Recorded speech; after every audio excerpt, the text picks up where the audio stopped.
Waalaikumsalam warahmatullahi wabarakatuh.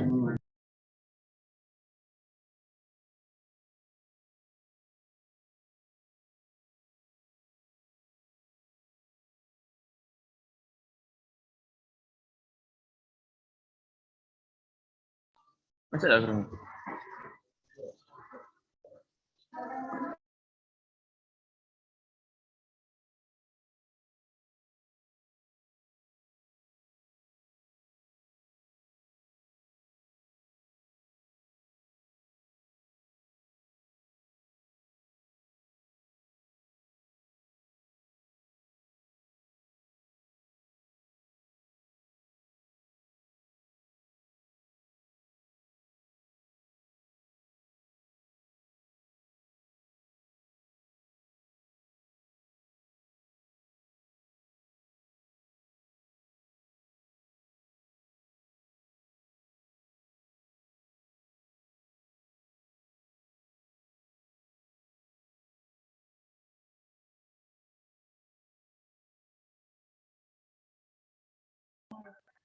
Bagaimana, sudah siap semuanya?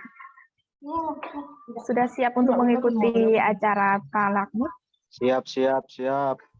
Alhamdulillah.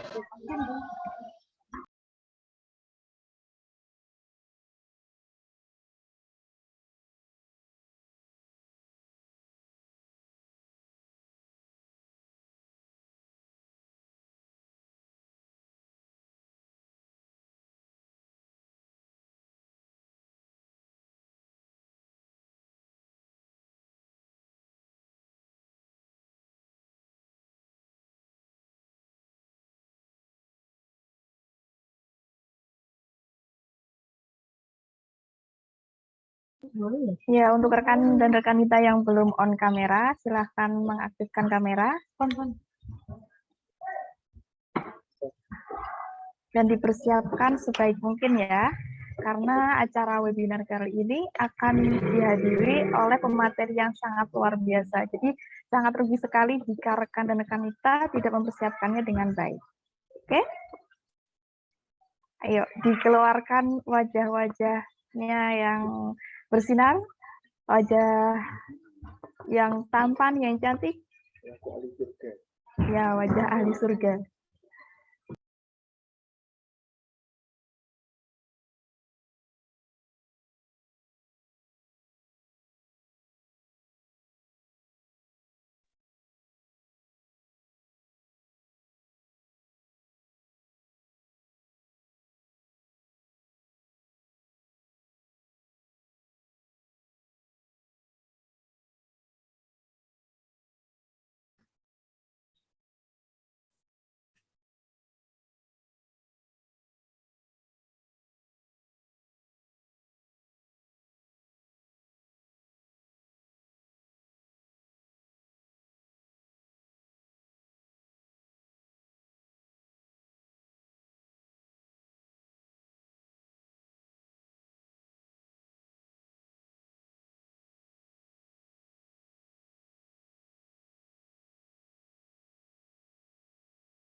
Bismillahirrahmanirrahim. Kepada yang terhormat Pimpinan Komisariat Perguruan Tinggi, Ikatan Pelajar Nahdlatul Ulama, Ikatan Pelajar Putri Nahdlatul Ulama, UIN Maulana Malik Ibrahim Malang.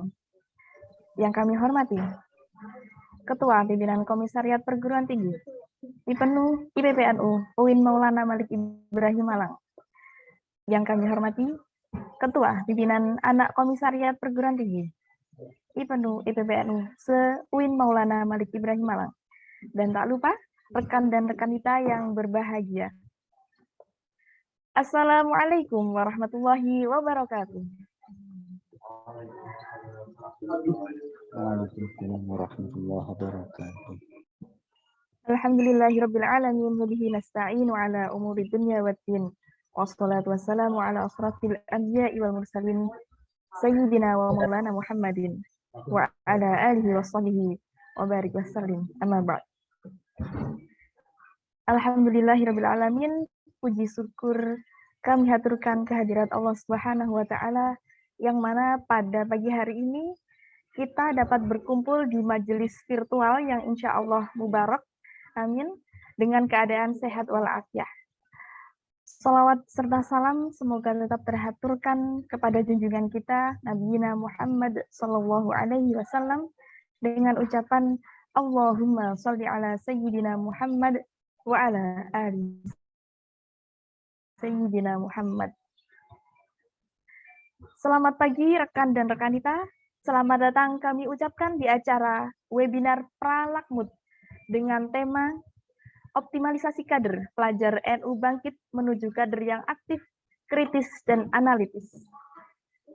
Perkenankan saya sebagai pembawa acara pada pagi hari ini untuk menyampaikan susunan acara pada pagi hari ini. Yang pertama pembukaan, yang kedua pembacaan ayat suci Al-Quran, yang ketiga menyanyikan lagu Indonesia Raya, Mars Subhanullah, Mars IPNU, dan Mars IPPNU. Yang keempat, sambutan-sambutan. Yang kelima, penyampaian materi webinar Pralakmut. Dan yang kelima, doa dan penutup.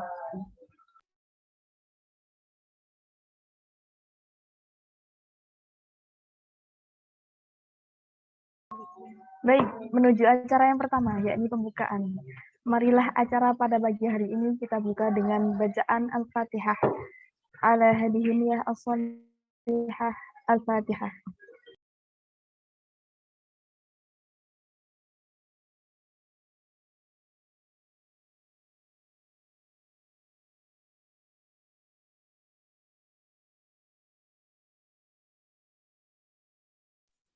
Amin ya rabbal alamin.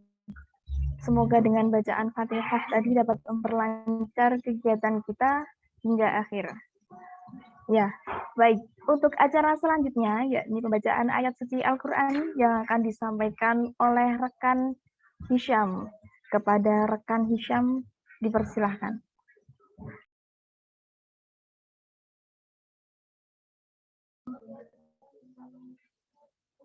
Assalamualaikum warahmatullahi wabarakatuh.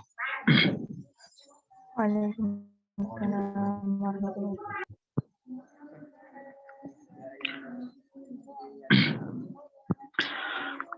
A'udzu billahi minasy syaithanir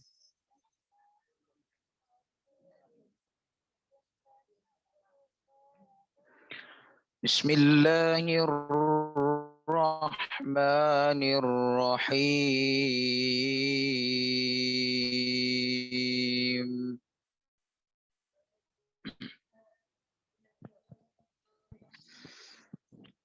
Wa aqsamu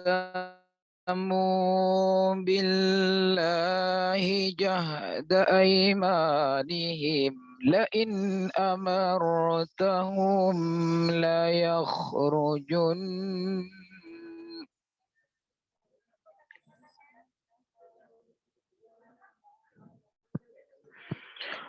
قل لا تقسموا طاعة معروفة إن الله خبير بما تعملون.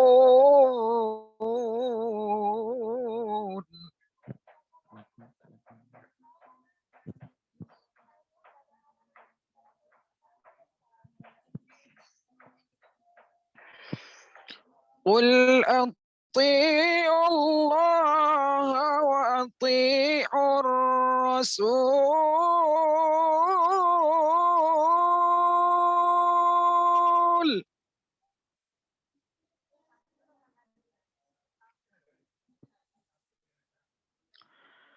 فإن تولوا فإنما عليه ما حمل وعليكم ما حملتم.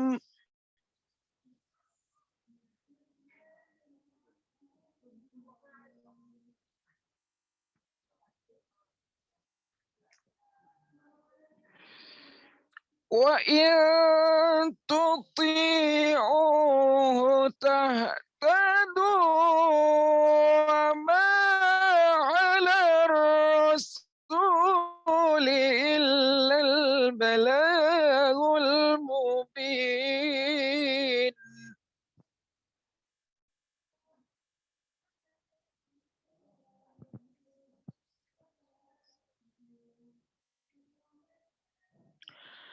وعد الله الذين آمنوا منكم وعملوا الصالحات ليستخلفنهم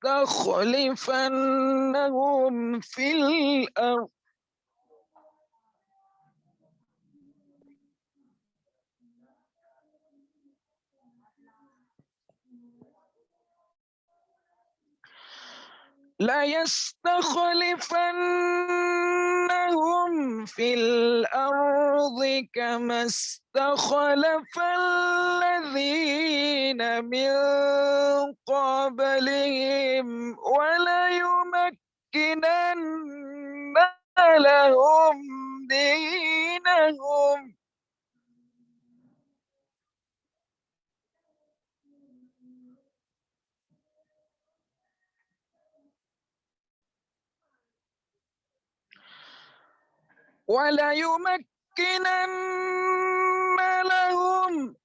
دينهم الذي ارتضى لهم وليبدلنهم من بعد خوفهم أمنا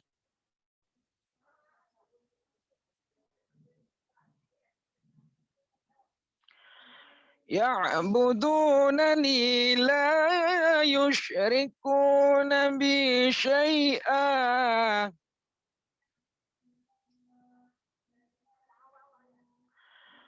ومن كفر بعد ذلك فأولئك هم الفاسقون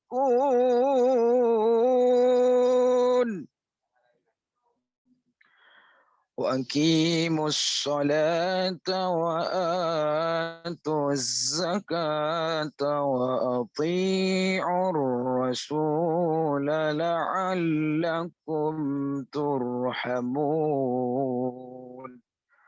صدق الله العظيم. السلام عليكم ورحمة الله وبركاته. Waalaikumsalam warahmatullahi wabarakatuh. Terima kasih disampaikan. Baik, acara selanjutnya yakni menyanyikan lagu Indonesia Raya, Mars Subhanallah, Mars IPNU, dan Mars IPPNU. Dimohon untuk semua rekan dan rekanita untuk mengaktifkan kamera.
2 mingguan ya. Ternyata lama Mas. Ada yang 5 bulan juga.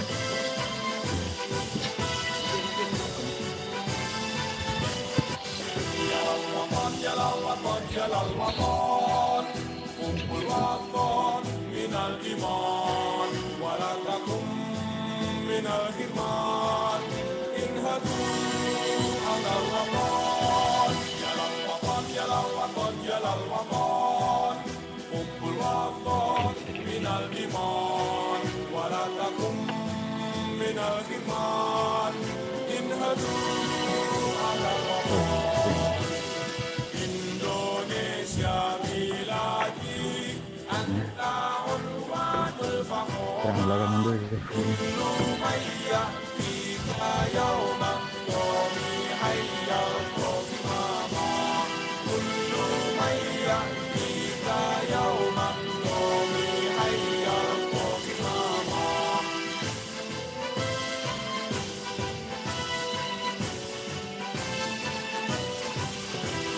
Hati wahai tanah airku, cintamu dalam imanku, jangan halangkan nasibmu, bangkitlah hai bangsaku.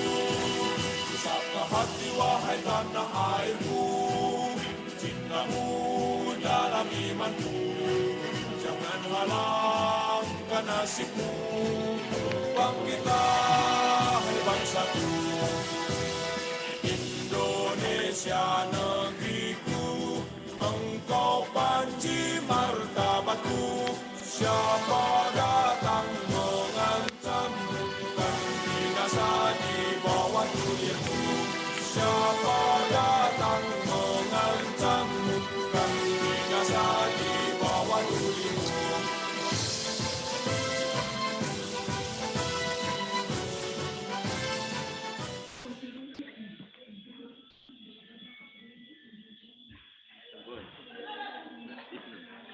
Yuk, Mas Ibnu nyanyi bersama yuk.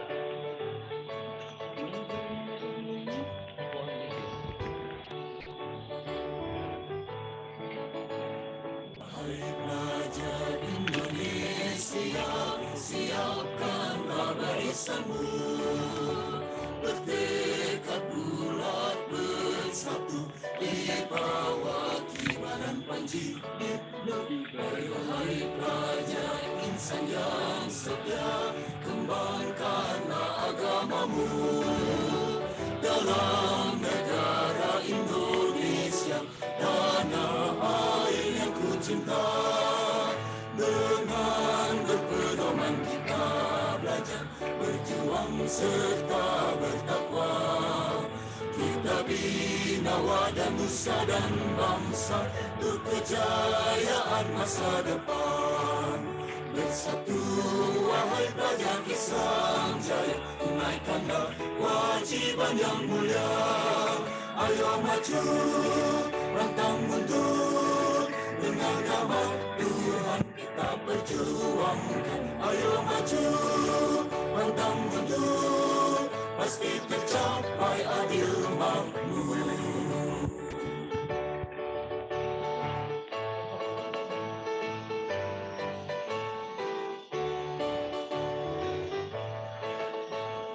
Hai pelajar Indonesia, siapkanlah barisanmu, bertekad bulat bersatu di bawah kibaran Panji Ibnu.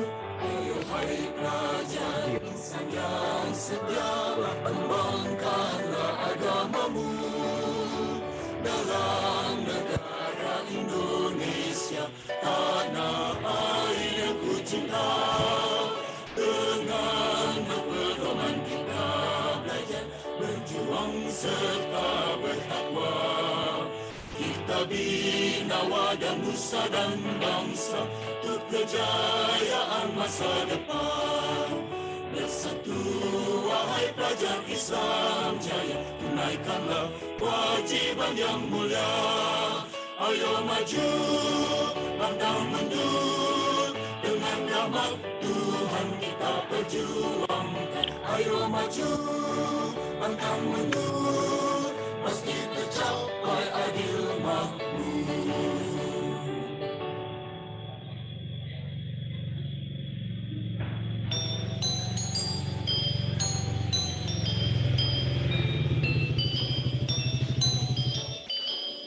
Sirnalah gelap, terbitlah terang, mentari timur sudah berjaya. Ayunkan langkah, pukul kenderang, salah rintangan mundur semua. Tiada laut sedalam iman, tiada gunung setinggi cita. Sujud kepala kepada Tuhan, buka kepala lawan derita. Di malam yang sepi, di pagi yang terang, bagiku teguh, bagimu ingatan. Di malam yang bening, di hati membakar, hatiku padu, bagimu berdiri. Bekal seri, bunga di taman, bekal cintaku pada ikatan. Ilmuku cari, amalku beri, agama bangsa negeri.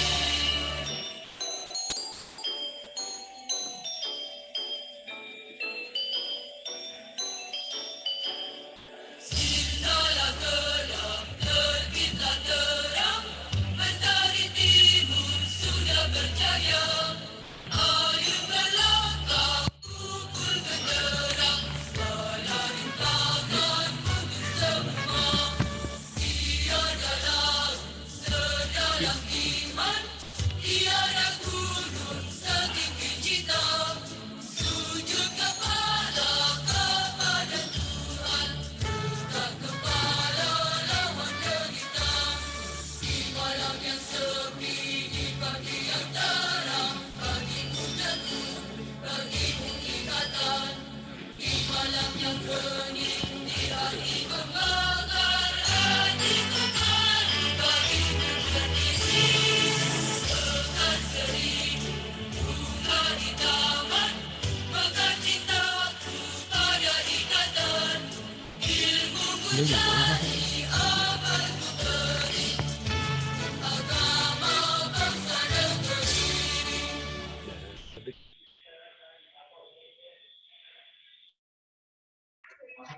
Terima kasih disampaikan. Baik, acara yang selanjutnya yakni sambutan-sambutan.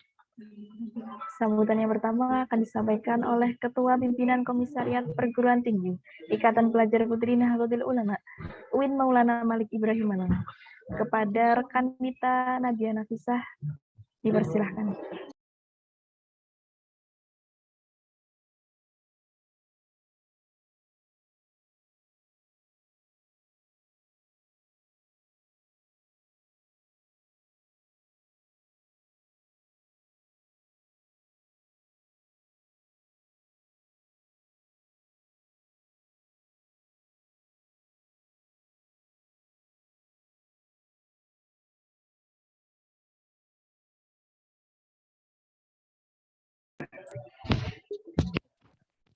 Assalamualaikum warahmatullahi wabarakatuh.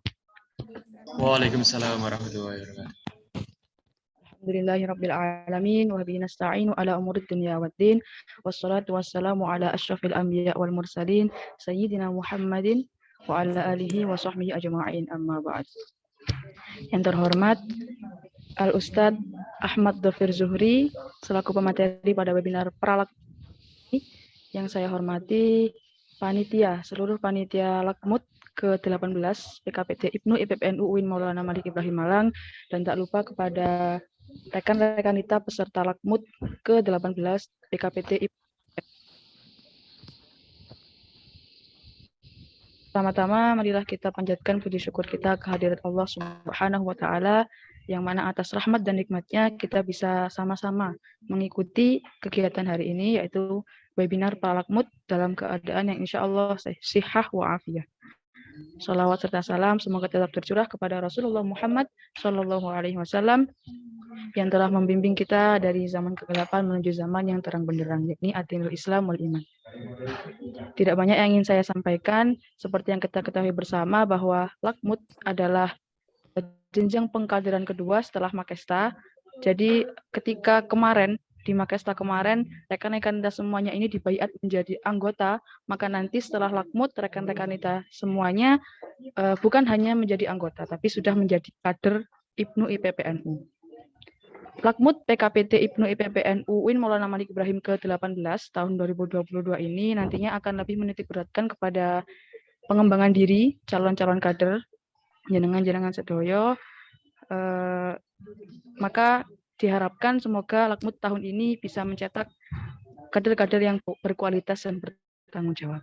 Adanya webinar Pralakmut hari ini yang menggagas tema optimalisasi kader, pelajar NU bangkit menuju kader yang aktif, kritis, dan analitis, bertujuan agar rekan-rekan kita semuanya bisa mempersiapkan diri pada Lakmut yang akan dilaksanakan insya Allah minggu depan. Karena di Lakmut nanti, rekan-rekan kita semuanya akan dilatih menjadi kader muda IPNU IPPNU dengan beberapa materi dan fokus group discussion atau FGD, FGD yang nantinya akan menjadi bekal rekan-rekan kita untuk berorganisasi. Kebetulan webinar Pralakmut hari ini akan diisi oleh sosok yang luar biasa, yakni beliau Al-Ustadz Ahmad Dhofir Zuhri, atau yang biasa kita kenal Gus Dhofir. Beliau adalah pendiri Sekolah Tinggi Filsafat Al-Farabi Kepanjen, sekaligus pengasuh Pondok Pesantren Luhur Baitul Hikmah Kepanjen. Beliau adalah sosok yang sangat inspiratif. Ini adalah suatu kehormatan bagi kita, PKPT IPNU IPPNU Maulana Malik Ibrahim Malang. Beliau bisa menyempatkan waktunya untuk berbagi ilmu dan pengalaman bersama kita semua. Ini adalah pengalaman atau ini adalah kesempatan yang sangat berharga bagi kita, maka saya harap semoga rekan-rekan kita semuanya bisa mengikuti webinar kali ini dengan baik. Semoga nanti ilmu yang kita dapatkan dari beliau bisa bermanfaat bagi diri kita sendiri dan organisasi, khususnya PKPT IPNU IPPNU UIN Maulana Malik Ibrahim atau IPNU IPPNU di daerahnya masing-masing. Mungkin cukup itu saja dari saya. Kurang lebihnya mohon maaf. Wabillahi taufiq wal hidayah wal inayah. Assalamualaikum warahmatullahi wabarakatuh. Waalaikumsalam warahmatullahi wabarakatuh.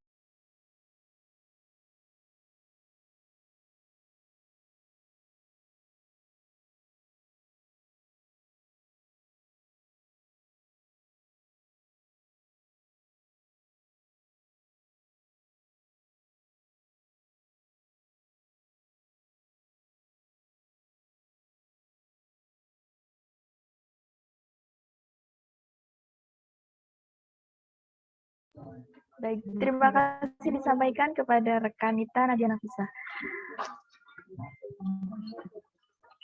Baik, selanjutnya adalah menuju kepada acara inti, yakni penyampaian materi webinar Pralakmut ya, yang akan diisi oleh pemateri yang sangat luar biasa, yaitu Gus Ahmad Dhofir.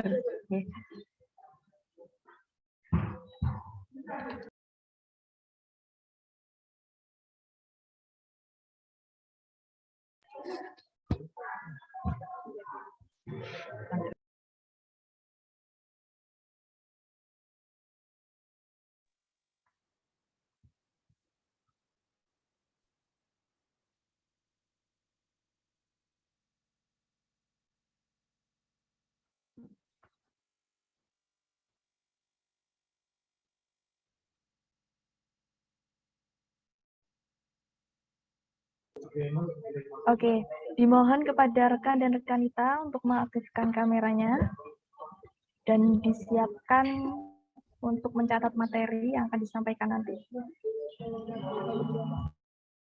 Nah, di sini saya sebagai moderator akan membacakan kurikulum vitae dari beliau. Nama Ahmad Dhofir Zuhri, tempat tanggal lahir Malang 4 Juli 1984. Pendidikan TK Azharul Ulum 2, MI Azharul Ulum 2, Madrasah Diniyah Darut Tauhid, Pesantren As-Saidah Malang, Pesantren Nurul Jadid Probolinggo, Pesantren Masrahul Huda Pati, Institut Seni Indonesia, Sekolah Tinggi Filsafat, Diyakara Jakarta, S1 dan S2, University Malaya, Pertukaran Pelajar, University of Queensland, lalu University Brawijaya S3.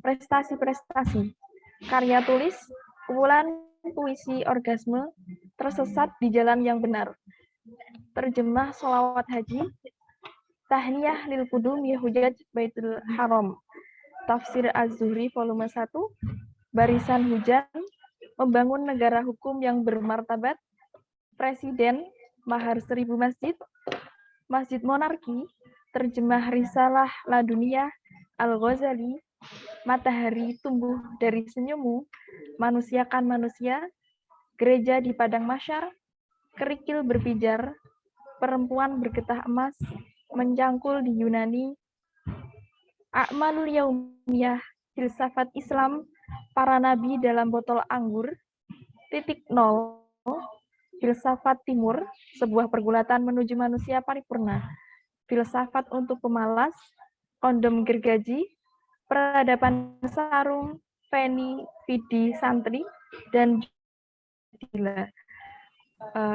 Kemudian prestasi penghargaan, yang pertama adalah menerima anugerah sastra pada tahun 2006, lalu Cisadani Award pada tahun 2008, lalu Piala SCB, dan meraih penghargaan Enkopas tahun 2016 pada organisasi dan rekonsiliasi yang berpusat di Inggris, lalu mendapat penghargaan santri berprestasi sebagai Ansor. Kemudian untuk pengalaman kerja, yakni sebagai ketua di Sekolah Tinggi Filsafat Al-Farabi pada tahun 2011. Kemudian pesantren Luhur Baitul Hikmah sebagai pengasuh pada tahun 2011, lalu sebagai perintis Madrasah Diniyah Mubtada Khobar. Kemudian juga sebagai perintis pula di Avenasar Institute dan juga di Madhab Kepanjen, lalu juga perintis di kelompok musik El Fasco, sebagai pengurus Dewan Kesenian Kabupaten Malang, Enkopas Indonesia, Lembaga Sensor Film Indonesia Kota Malang, sebagai salah satu ketua Forum Pemuda Lintas Agama Malang, kemudian anggota masyarakat filsuf sedunia di Wilhelm Universitas Bonn, lalu sebagai Dewan Presidium Ilmuwan Muda Sedunia, dan juga sebagai pengajar di Universitas Brawijaya pada tahun 2015, sebagai pengajar di Sekolah Tinggi Ilmu Agama Buddha Malang, sebagai pengasuh di kajian tafsir tematik NU Online, anggota LTN NU Kabupaten Malang, mengikuti Frankfurt Book Fair Jerman pada tahun 2015, mengikuti program The Colombo Plan Drug Advisory Program di Sri Lanka pada tahun 2005, mengikuti pertemuan sufi dan ilmuwan sedunia Muktamar adalah Dauli lil Ulama wal Musaqofin al Muslimin pada tahun 2013, mendapat gelar tamu kehormatan pada Frankfurt Book Fair dan juga ASEAN Learning Road for Agriculture Cooperative Thailand and Filipina Enterprise. Ya, rekam jejak yang sangat menarik dari beliau, Gus Dovir. Baik, untuk teman-teman, rekan dan rekan kita, silakan dipersiapkan dengan sebaik mungkin, karena pada pertemuan kali ini, webinar kali ini, akan disampaikan oleh pemateri yang sangat luar biasa, yakni dengan tema optimalisasi kader pelajar NU bangkit menuju kader yang aktif, kritis, dan analitis. Oke, langsung saja untuk penyampaian materi, waktu dan tempat saya persilakan kepada Gus Dovir. Assalamualaikum warahmatullahi wabarakatuh. Waalaikumsalam warahmatullahi wabarakatuh. Terima kasih, matur nuwun. Mula-mula yang terhormat dan yang saya hormati saya cintai seluruh peserta, terutama panitia webinar latihan kader muda atau LAKMUD ke-18, kalau nggak salah. IKPT IPMI PPNU UIN Maulana Malik Ibrahim Malang. Semua wanita dari PKPT UIN Malik Malang, juga dari seluruh PKPT yang mengikuti dari seluruh Indonesia. Mula-mula mari kita syukur kita kepada Subhanahu wa Ta'ala.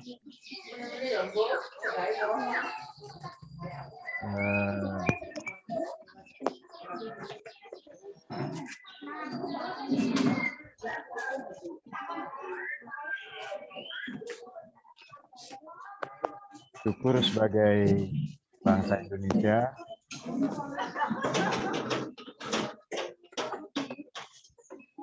Nah, baik, sebelumnya apa bisa tolong dimatikan ya, apa di mute di panitia.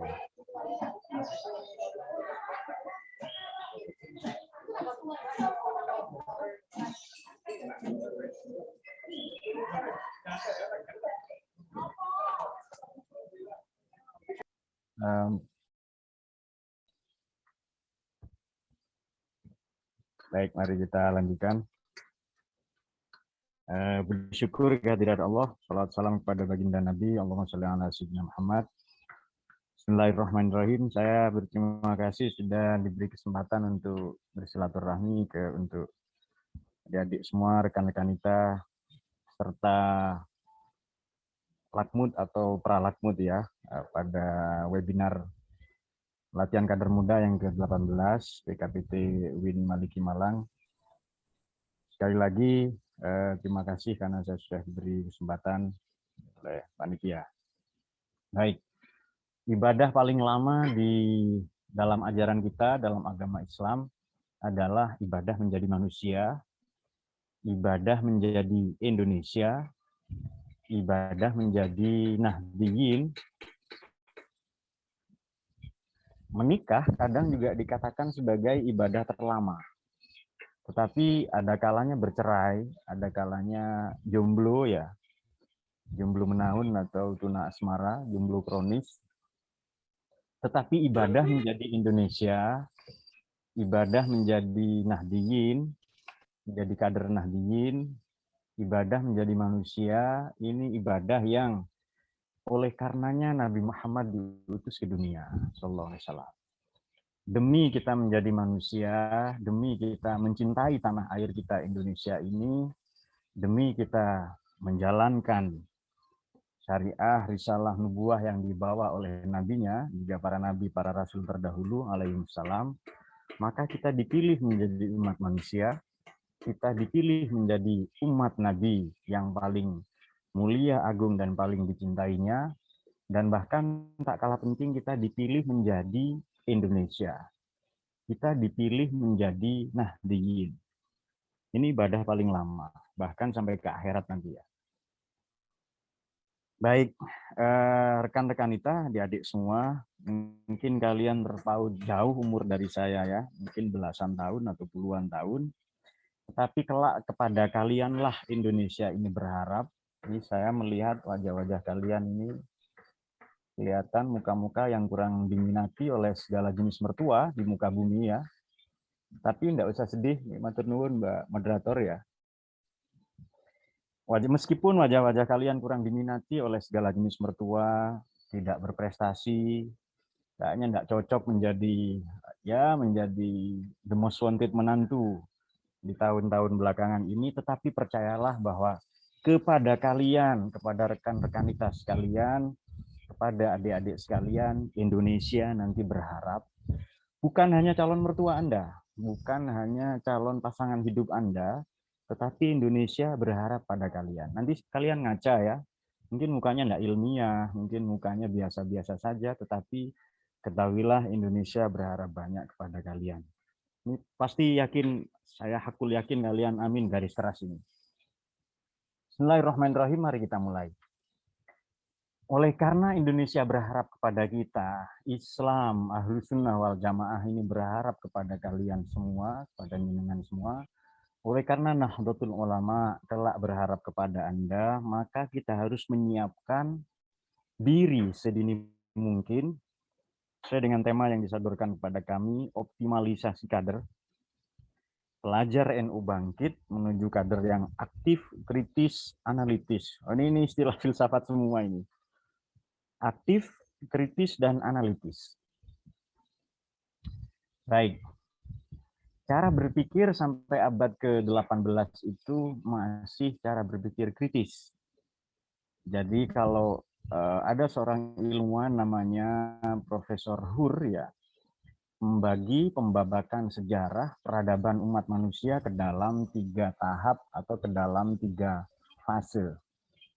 Pertama, fase 6 abad sebelum Masehi. Jadi fasenya adalah per 600 tahun atau per 6 abad.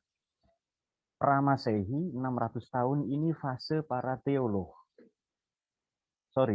Fase para ilmuwan, para saintis, para filosof. Kita tahu filsafat Yunani. Ada 1-2 teolog ya, memang ada ya, seperti Buddha ini lahir sebelum Masehi abad ke-6. Konfusius ini juga seorang filosof ya sebenarnya. Lao Tzu. Kemudian namun demikian pada abad ke-1 sampai abad ke-6 sebelum Masehi ini fase di mana sains, Profesor Hur menyebutnya sebagai tradisi Iqra, ini sangat dominan. Akan tetapi pada permulaan abad atau pada abad pertama atau permulaan Masehi sampai abad ke-6 Masehi, dari tradisi Iqra ini bergeser ke tradisi teologi. Dari sains, ilmu bergeser ke agama.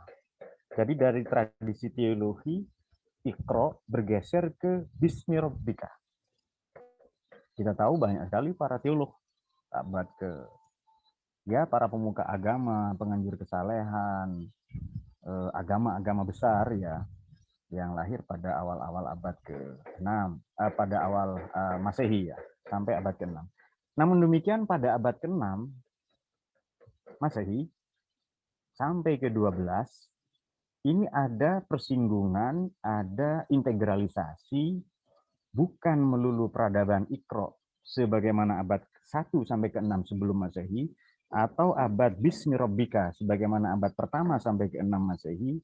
Namun demikian lahirnya Nabi Muhammad ini menandai satu era baru, zaman baru, yakni zaman tidak hanya Iqra, sejarah peradaban yang tidak hanya Iqra, tetapi pada saat yang sama peradaban Bismi Rabbika. Ini dia.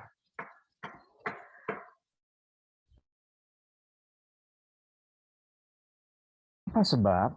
Kalau Iqra saja manusia boleh jadi pilih peradaban lain, saintek, akan tetapi manusia kering akan nilai-nilai spiritual, maka banyak yang ateis, agnostik, sekuler, ya, liberal, dan lain-lain. Akan tetapi sebaliknya, manakala Bismi Rabbika saja tanpa Iqra, ini bisa menjadi radikal, fundamentalis, tekstualis, skriptualis. Maka lahirnya Nabi ini ditandai dengan peradaban tidak melulu Iqra, tapi Bismi Rabbika, yang disusul dengan Allazi khalaqa. Ini teori penciptaan. Otomatis kalau ada penciptaan berarti meniscayakan zat yang maha menciptakan, yakni Tuhan. Jadi sejak wahyu pertama, Tuhan sudah memperkenalkan diri sebagai Al-Khaliq. Khalaqal insana min 'alaq, Iqra wa rabbukal akram. Tuhan juga memperkenalkan diri sebagai Al-Karim, yang maha murah hati. Kelak Nabi kita juga disebut memiliki akhlakul karimah atau karimul akhlak. Kemudian dengan itu menjadi satu kurikulum yang ini seharusnya menjadi kurikulum yang kita canangkan dalam lakmut kalian, rekan-rekan kita sekalian yang ke-18 ini, PKPT UIN Malang, IPNU BPN UIN Malang. Apa itu allama bil qalam? Allama ini kalau kita membuka tafsir-tafsir, apakah saya sudah periksa sekurang-kurangnya pada 40 tafsir ya, apakah tafsir Ummahat, tafsir induk, At-Tabari, Al-Qurtubi, Ibnu Katsir, Al-Baghawi. Juga tafsir mausu'at, ensiklopedis, apakah Ar-Razi, Al-Alusi. Juga tafsir kontemporer, ya misalnya Fathul Qadir, Asy-Syaukani, misalnya Mahasin At-Ta'wil, Al-Qasimi. Bahkan mufassir-mufassir yang belakangan ini, entah itu Syekh Wahbah Zuhaili dan seterusnya, atau tafsir yang terkonsentrasi kepada lughah wal balaghah seperti Ibnu Asyur, kita akan sampai kepada satu pemahaman bahwa allama ini mengajarkan yang diketahuinya, ilmunya, atau mengajarkan langsung atau dengan media. Jadi sama dengan Allah mengajarkan tapi melalui malaikat Jibril, itu allama. Allah mengajarkan langsung, itu juga allama. Jadi saya memberitahu yang saya tahu langsung, itu allama. Atau saya menyampaikan tidak langsung melalui orang lain, melalui pihak lain, melalui buku, melalui media-media tertentu. Seperti pagi ini ya, dengan saya ketemu langsung dengan Zumiyin, Zumiyat misalnya, itu juga allama. Juga allamal insana ma lam ya'lam. Allama bil qalam di satu sisi dan allamal insan ma lam ya'lam. Mengajarkan apa yang tak diketahuinya, yakni segala jenis pengetahuan yang berada di luar seluruh bangunan epistemologi. Ini maaf bahasanya terlalu teknis ya. Jadi kalau allama bil qalam ngajar versi sekolah, versi pesantren, versi webinar, versi kuliah-kuliah, versi pelatihan-pelatihan, workshop apa dan seterusnya, lokakarya dan lain-lain. Ada juga allamal insana ma lam ya'lam, ilmu yang kita tahu oleh karena kita menjalani. Nah, ini disebut hikmah oleh Imam Ar-Razi ya dalam tafsir Mafatihul Ghaib. Apa itu ilmu yang amaliyah, amal yang ilmiah? Ilmu yang membudaya, mendarah daging, menjadi perilaku, menjadi keseharian. Ini seharusnya menjadi kurikulum. Jadi kurikulum kita pertama adalah Iqra, scientific. Yang kedua Bismi Rabbika, teologis. Kemudian allama bil qalam, ada kurikulumnya itu. Ada diktatnya, ada buku-bukunya, ada ya pendidikan berjenjang apa tadi makastapa dan seterusnya, latihan kader dan lain-lain. Allama bil qalam, allamal insana ma lam ya'lam. Nah, itu dia. Baik. Bagaimana supaya kader ini optimal? Bagaimana menjadi nahdiyin ini supaya maksimal? Supaya kelak kita punya peran. Tentu tidak harus sehebat Mbah Hasyim, Mbah Wahab, ya, Tuan Guru, Andre Guru Tam, tidak harus sehebat mereka, tidak harus menjadi paku bumi, tapi kita bisa menjadi paku kecil-kecil saja, entah paku asbes, paku reng, paku usuk, tapi kan harus banyak itu. Kalau paku bumi tidak usah terlalu banyak, tapi kalau paku asbes, paku plafon, paku reng itu kan harus banyak. Nah, oleh karenanya supaya kita menjadi pribadi, memang nahdiyin ini, nahdoh ini kan bangkit, tapi kan bangkit masdar ini kata jadi ya masdar lil marroh, sekali bangkit. Bangkit dan tidak tidur lagi, ya, itu namanya nahdoh itu. Oke.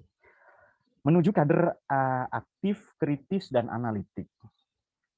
Sebelum abad ke-19, cara berpikir kita masih analitik. Jadi perjalanan filsafat ini, perjalanan sains itu aktif kritis, kemudian analitik. Nanti sebenarnya setelah fase abad ke-18 itu bergeser cara berpikir dalam filsafat itu dari analitik menuju kontinental. Kontinen ini maknanya benua. Jadi memahami persoalan bukan melulu sebagai persoalan itu. Jadi misalnya saya tunjukkan apalah pendidikan atau sosial atau NU bukan melulu sebagai Nahdlatul Ulama, tapi NU dalam perspektif yang lain. Dahulu kita menganggap sholat itu sholat saja, tapi belakangan bergeser sholat itu ada nuansa antropologis, sosiologis, ada nuansa spiritual, bahkan bisa diilmiahkan dan lain-lain. Nah, itu namanya cara berpikir kontinental, lintas benua. Jadi melihat persoalan bukan hanya persoalan itself, dalam bahasa Jerman das Ding an sich, tapi juga ia fursih atau furmih ya. Jadi satu persoalan tidak melulu dilihat sebagai persoalan itu, tapi kita melihatnya secara holistik, secara komprehensif atau sumuli. Kalau itu bisa, maka kita menganggap persoalan ini tidak berdiri sendiri, tapi ia bertali temali dengan yang lain. Misalnya, kemiskinan, apa karena tidak kerja? Tentu saja tidak. Oke, itu bisa dikatakan, tapi betapa banyak orang tidak kerja tapi kaya misalnya. Jadi kemiskinan tentu ada korelasinya dengan pendidikan, dengan life skill ya, kemudian juga gaya hidup. Artinya kita membaca, mempelajari miskin itu bukan melulu sebagai kemiskinan, tapi dalam hubungannya, tali temalinya, korelasinya dengan ranah-ranah yang lain. Dan kita sekarang berada di fase di zaman big data. Aduh, ini fase yang memang anak muda banget, milenial, zilenial banget, akan tetapi pada saat yang sama, di zaman ini, di fase ini, di era IoT, Internet of Things ya, Internet segala sesuatu di mana mesin, di mana listrik, cara berpikir abad 18, itu revolusi pertama adalah mechanical. Cara berpikir abad 19, electrical. Abad 20, computerized based, berbasis komputerisasi. Tapi abad 21 ini, mesin, listrik, komputer, ia terhubung menjadi satu dalam satu fase pembabakan zaman yang kita sebut sebagai IoT. Maka rancanglah perjuanganmu, cita-citakan perjuanganmu, perjuangkan cita-citamu menjadi nahdiyin, menjadi kader PKT IPNU PPNU ini tidak melulu ya, tidak hanya ya baca kitab, ngaji apa dan seterusnya, tapi kita juga punya tanggung jawab ekonomi, sosial, politik, kebudayaan, pendidikan, keindonesiaan, kemanusiaan. Sebagaimana saya singgung tadi, ibadah terlama ini ya mati, sampai mati adalah ya ibadah jadi manusia, menjadi Indonesia, menjadi nahdiyin ya. Ila yaumiddin itu. Allahumma sholli ala sayyidina Muhammad. Amma ba'du. Jadi saya dari tadi belum bicara, jadi ini baru amma ba'du ini. Biasanya kalau mukaddimahnya 10 menit atau setengah jam, saya bisa sekurang-kurangnya 3 jam baru selesai ini, Mbak moderator, ya maafkan. Oke. Nah sekarang kita ke poinnya. Tadi dikatakan begini, cara berpikir sampai abad 19 ini masih analitik. Sebelum itu adalah berpikir kritis. Tapi sekarang, abad 20 dan seterusnya, kita berpikir sudah kontinental, berpikir lintas benua.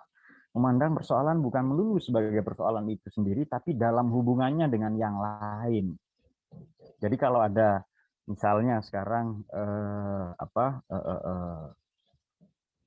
kenapa terjadi kemiskinan, kenapa terjadi pemborosan sumber daya alam, kenapa terjadi pengerusakan ekosistem atau lingkungan, ini tidak melulu ada hubungannya dengan masalah itu sendiri, tapi ada korelasinya, tali temalinya dengan agama, sosial, politik, kebudayaan, pendidikan, dan bahkan kejiwaan.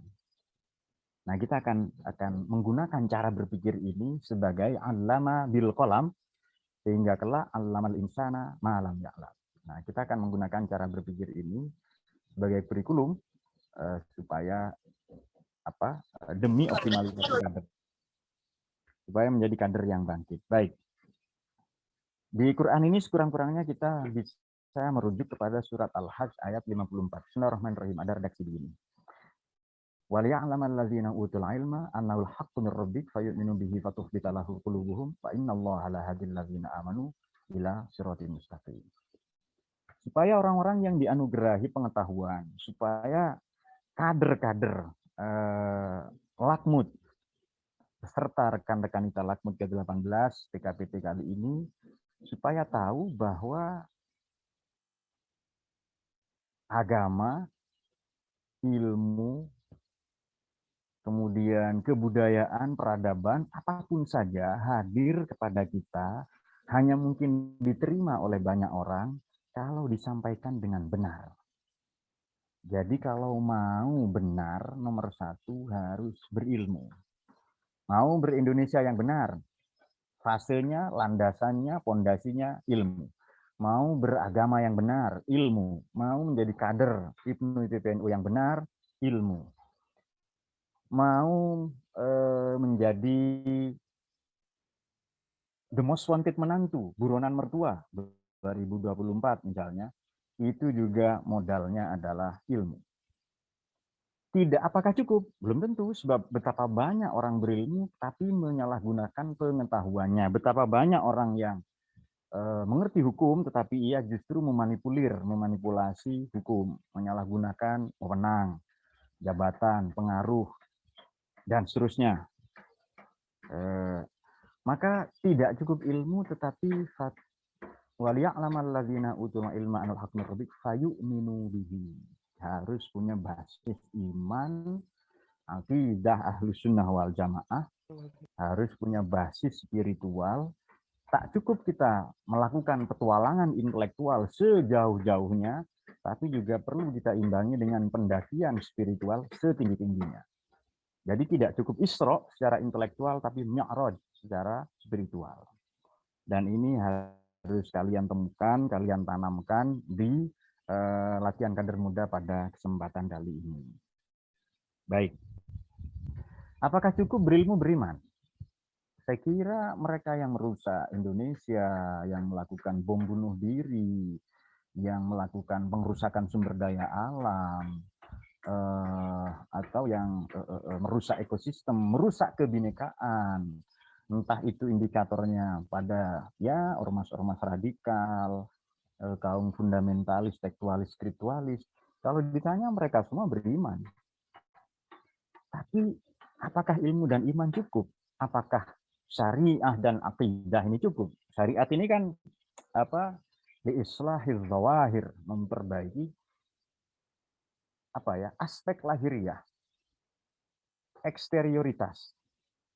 Apakah cukup dengan itu? Tidak, harus punya iman, punya akidah. Dalam disiplin ilmu itu tauhid, terutama lebih-lebih ilmu kalam. Itu nanti liislahil bawatin, memperbaiki aspek batiniah kita. Waliya'lamal ladzina utul ilma anal haq min rabbik fayu'minu bihi. Apakah sudah cukup kalau beriman? Ternyata belum. Harus ada satu lagi, fatukhbita lahu qulubuhum, harus punya pekerti. Makanya segera pada wahyu pertama Allah segera memperkenalkan diri sebagai Iqra wa rabbukal akram. Pemurah, pengasih,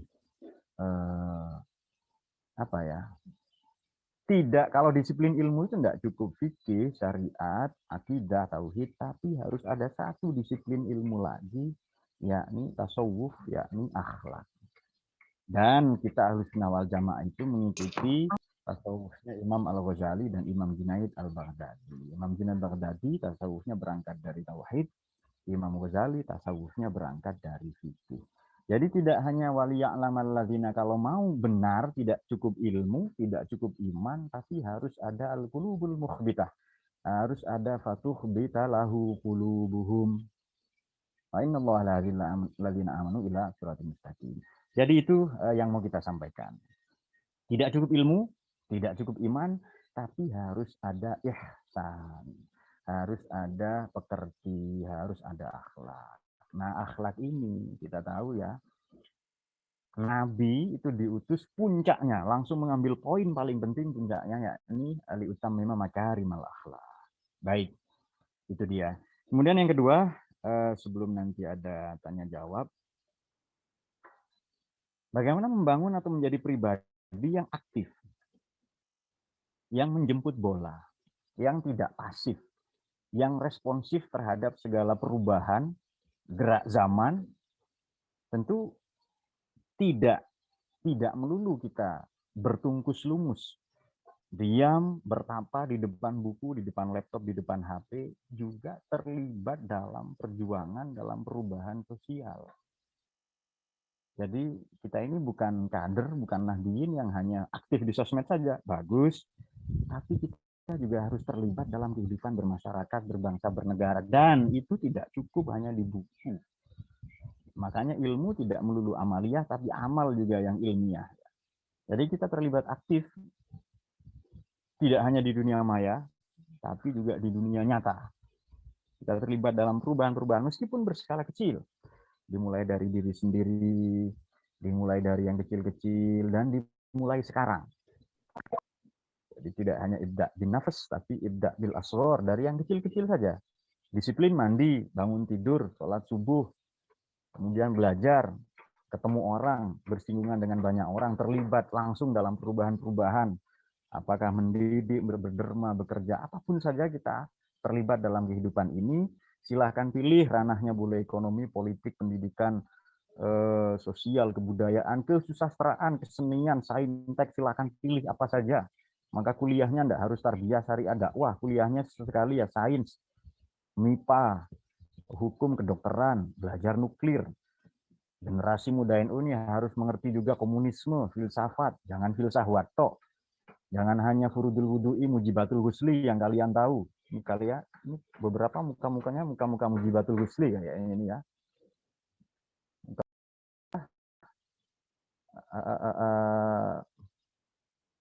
Oh iya, saya lihat memang muka-muka mujibatul ghusli sebagian. Tapi kita juga mengerti ideologi-ideologi dunia. Apa itu kapitalisme, sosialisme, komunisme? Bagaimana kita bisa berjuang misalnya melawan kapitalisme, melawan arus global, melawan politik global. Bagaimana kita bisa berjuang melawan arus informasi misalnya dentuman besar. Ini kan ada dua ledakan ya, ada dua Big Bang. Big Bang pertama itu lahirnya alam semesta ini. Sekarang ada Big Bang kedua, ada supernova kedua, yakni Big Bang bernama dentuman, ledakan, informasi. Ini harus kita siapkan juga. Dan kepada kalian lah, kepada generasi muda lah, Indonesia ini kelak berharap. Baik, oleh karena itu, kritis. Nah, ini kritis ini banyak sekali ayat di Quran. Ayat tentang sains ini, tentang ilmu di Quran, 824 ayat. Kalau rekan-rekan kita, adik-adik pernah ngaji Ihya, itu bab 1 sudah bab ilmu. Juz pertama itu, juz pertama halaman-halaman awal, itu setelah muqaddimah langsung ilmu. Saya bacakan sedikit. Bismillahirrahmanirrahim. Ini kata Imam Al-Ghazali ini di Ihya juz 1 halaman-halaman awal. Al ilmu ilman, ilmu 2. Mahmudun wa mazmum, terpuji tercela. Fal mahmudu nau'an, yang terpuji 2. Fardu ainin, fardu kifayah. Fardu ain, kewajiban personal. Fardu kifayah, kewajiban sosial, kewajiban kolektif. Fardu kifayah nau'an, yang fardu kifayah itu 2. Yakni ilmu tib wa ilmu hisab. Ilmu tib, ilmu kesehatan, jasmani rohani, dan ilmu hisab, ini ilmu internet, ilmu digital, ilmu sains, ilmu IoT, ilmu big data. Itu yang fardu kifayah itu wajib, yang bid-daruri, sekarang harus kita kuasai. Apa itu ilmu tib, ilmu hisab? Ada yang bitarohi, boleh kita tahu tapi tidak emergensi, kapan-kapan. Misalnya ilmu najaroh, ilmu khiyatoh, teknik sipil, arsitektur, ilmu menjahit, ilmu fabrikasi atau apa dan seterusnya. Bayangkan kita tasawuf ya, bab 1 sudah cerita ilmu. Ini Imam Ghazali meninggal 1111 Masehi atau 505 Hijriah. Nyaris 1000 tahun yang lalu. Jadi 950 tahun yang lalu beliau di kitabnya saja sudah ngomong ilmu. Ya malah kitab tasawuf ini, kitab akhlak ini ya.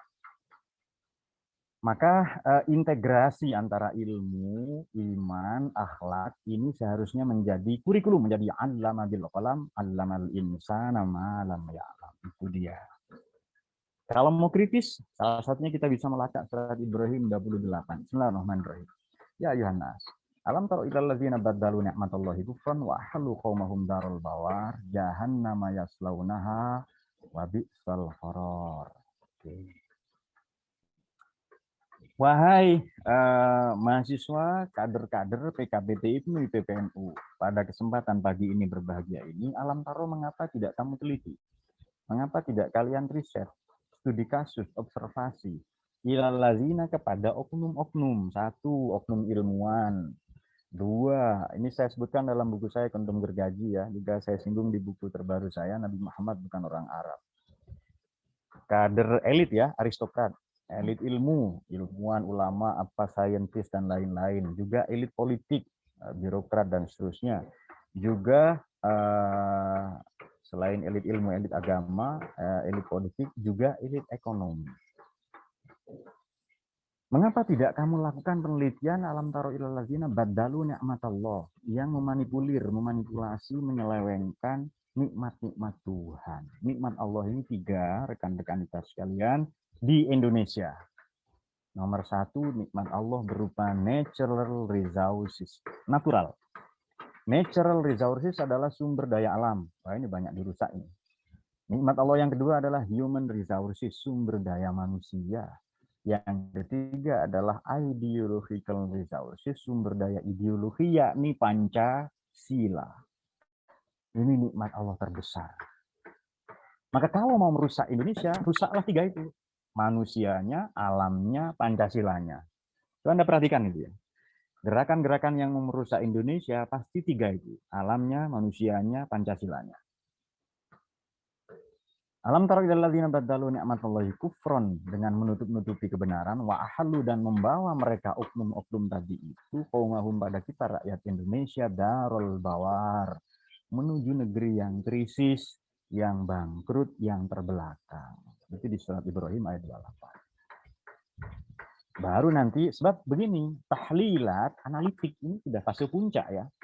Dalam kalau Anda ngaji mantik, belajar logika, tahlil itu fase setelah ta'rifat, setelah definisi, setelah mengidentifikasi, baru taksimat. Taksim ini klasifikasi.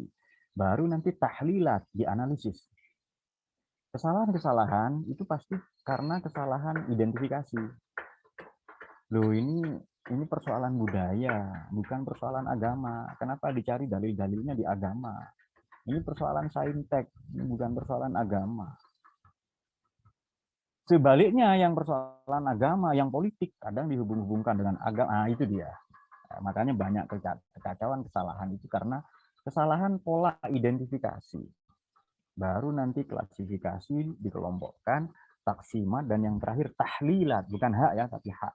Tahlilat, itu dianalisis. Kalau kita bisa melakukan itu, kita sudah sampai kepada fase sebagaimana ajaran leluhur kita, yakni Ki Hajar Dewantara. Itu menurut saya Ki Hajar Dewantara lebih hebat daripada ya siapa yang pakar taksonomi itu, Benjamin S. Bloom, yang pengetahuan yang ada kinestetik, psikomotorik, yang begitu-begitu itu, afektif, ya psikomotorik dan seterusnya, itu Ki Hajar Dewantara sudah lebih hebat ya, dan lebih tua, lebih lama ya, cipta rasa dan karsa itu. Saya kira demikian mukadimah yang saya sampaikan. Jadi untuk menjadi kader yang bangkit ya, menjadi kader yang aktif, kritis, analisis, kita tidak cukup ilmu, bagus, harus dilengkapi dengan iman. Iman ini anugerah ya.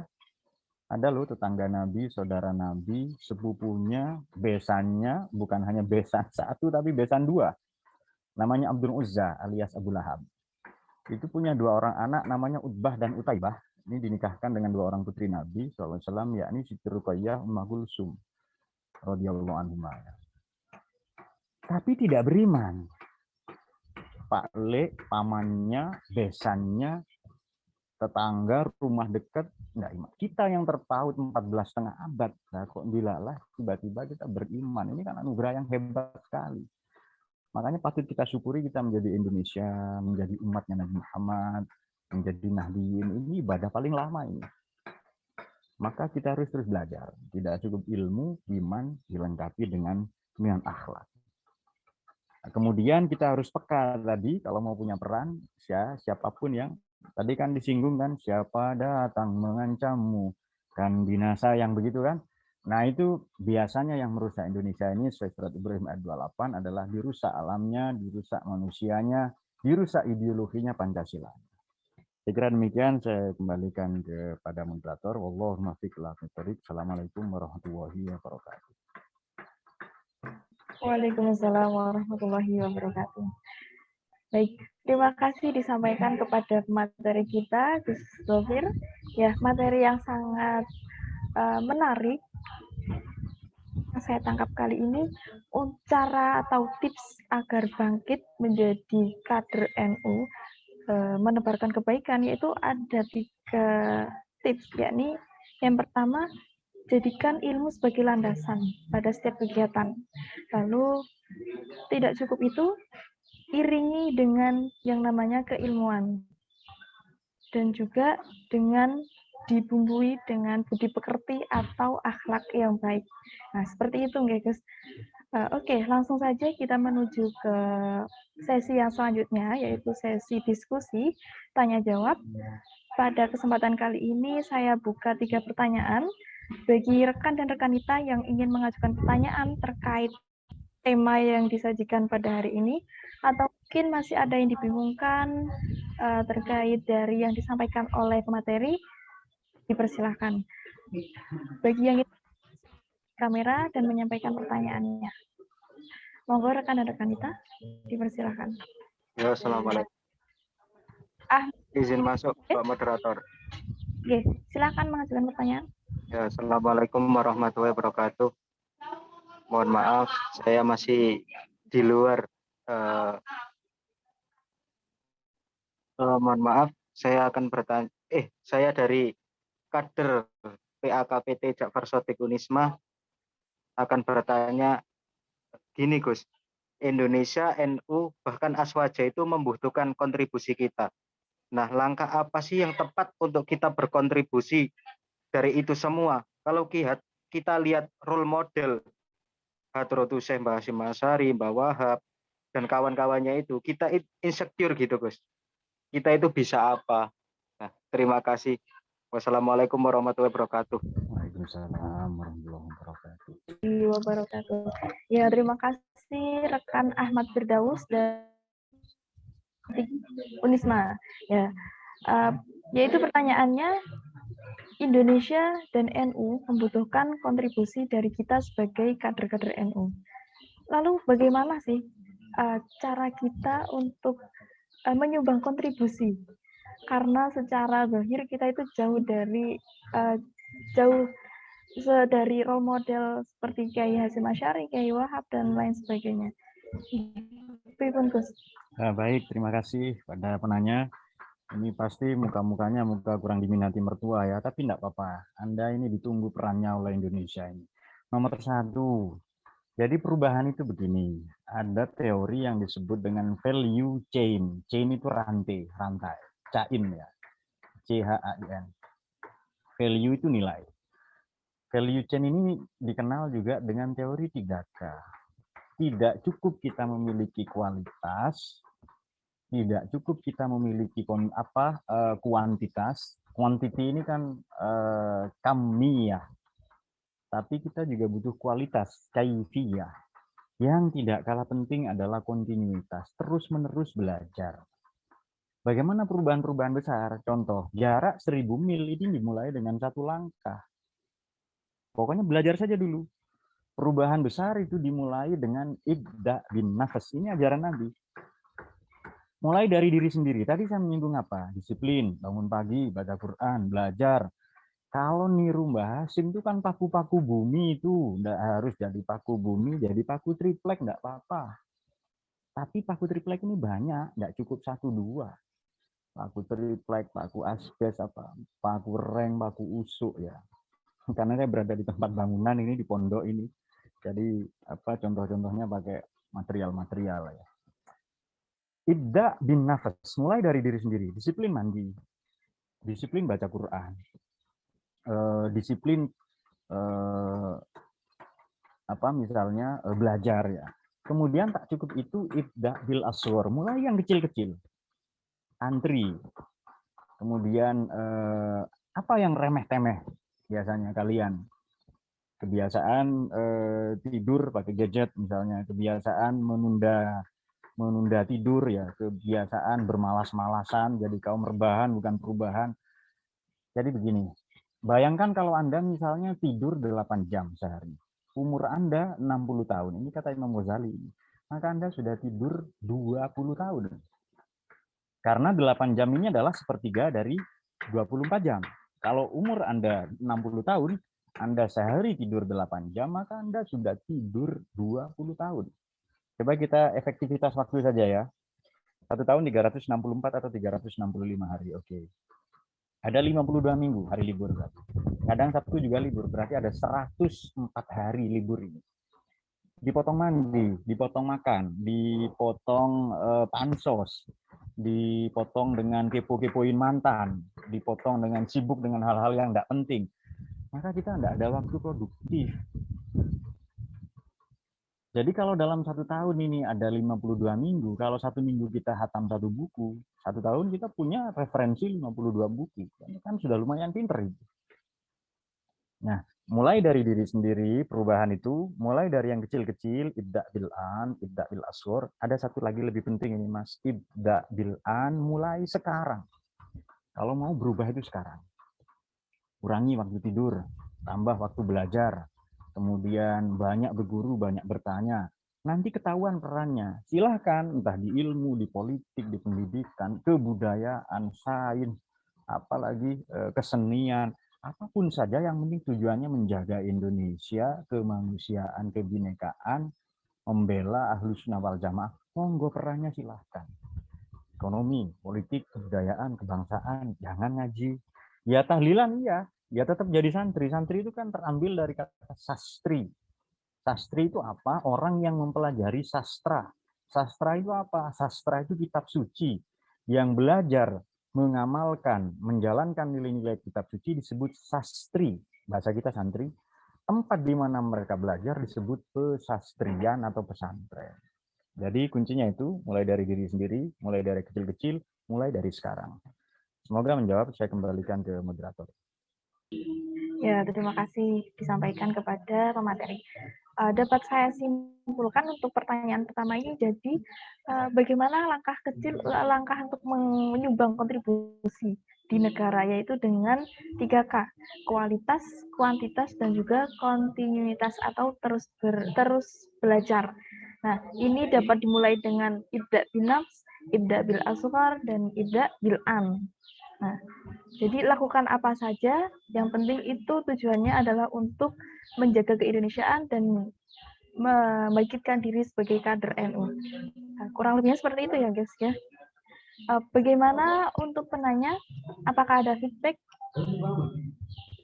Ya, terima kasih Gus. Terima kasih. Syukron. Baik, untuk pertanyaan ke-1 saya cukupkan.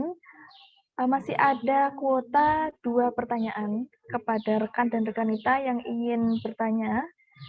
Dipersilakan, monggo untuk on cam dan menyampaikan pertanyaannya.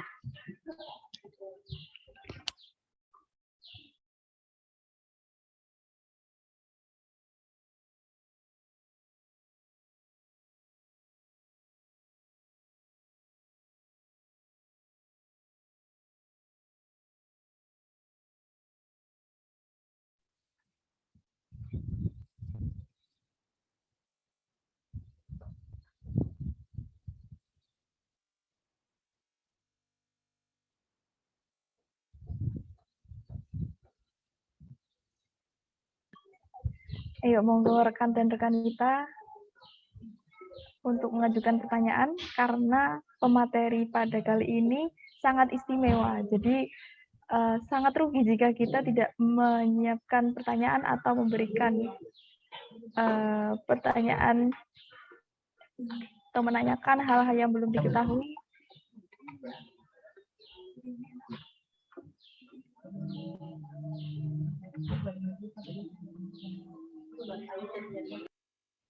Ya, rekanita Ayu Setianisi, monggo menyampaikan pertanyaannya.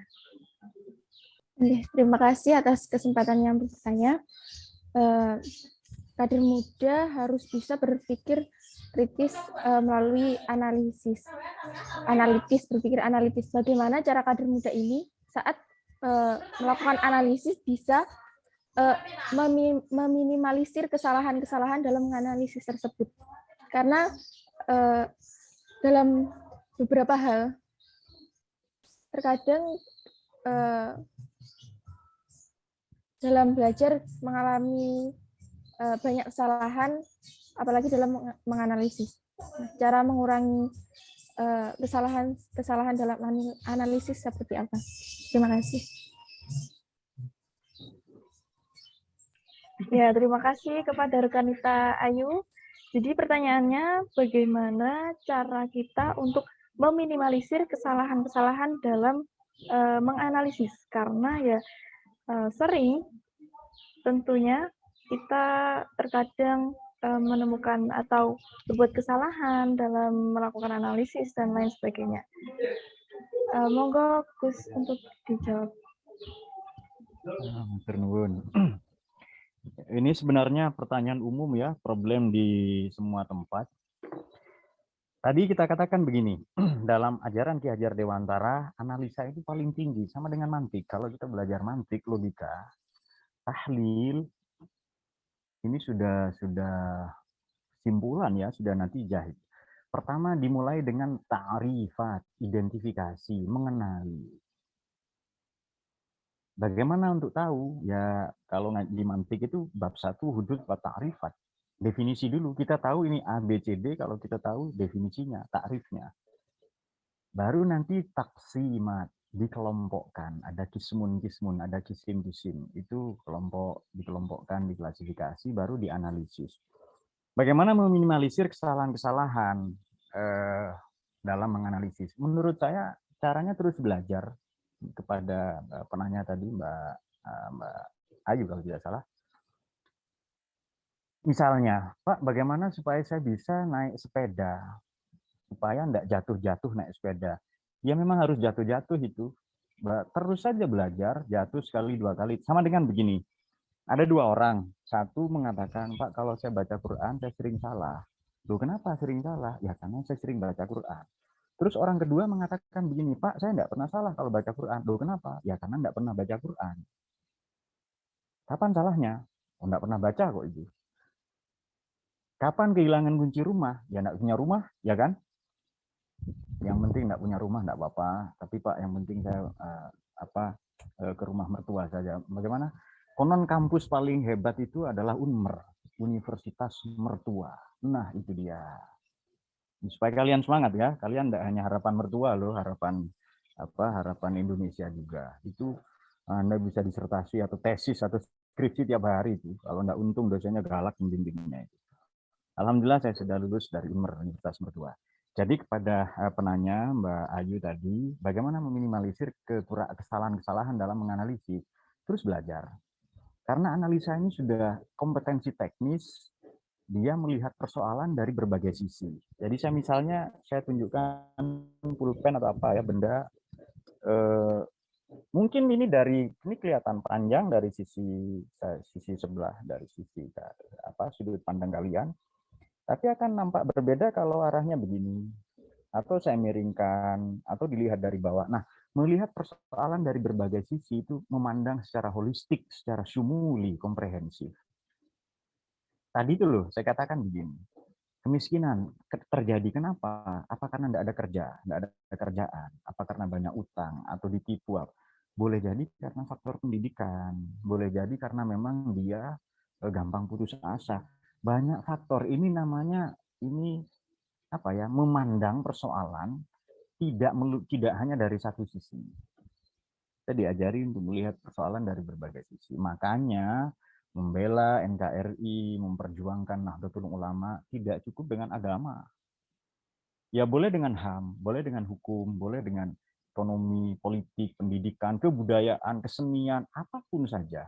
Tadi saya sudah singgung, kader-kader NU ini harus ngerti politik, hukum, ekonomi, komunisme, bahkan ideologi dunia. Yang ngaji, ya monggo yang ngaji. Bisa saya di pesantren, tapi di pesantren kami tidak hanya belajar, tidak hanya tafsir ya, tidak hanya fikih, tasawuf, itu ya, tapi pesantren kami juga pesantren filsafat. Kita belajar teori-teori barat. Ya banyak yang baik yang bisa kita ambil.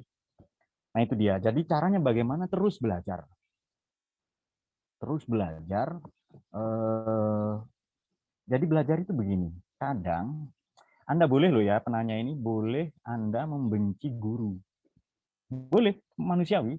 Membenci 1-2 dosen. Tapi Anda tidak boleh berhenti belajar. Kehidupan ini persoalan datang kepada kita sebagai guru. Tugas murid apa? Ya belajar. Anda boleh membenci 1-2 pelajaran, boleh tidak suka kepada 1-2 orang guru atau dosen, tapi Anda tidak boleh berhenti belajar karena kehidupan tidak pernah berhenti mengajar. Terus itu, kalau tidak mau ya orang lain yang belajar. Nah, kapan kita tahu benar kalau kita tidak pernah salah? Kita tahu kita sehat kalau tidak pernah sakit. Ya, tadi ilustrasinya adalah ada 2 orang, satu mengatakan tidak pernah salah kalau baca Quran, yang satu lagi mengatakan sering salah. Ternyata yang sering salah ini masih belajar. Yang tidak pernah salah, dia bukan tidak belajar, tapi tidak pernah baca.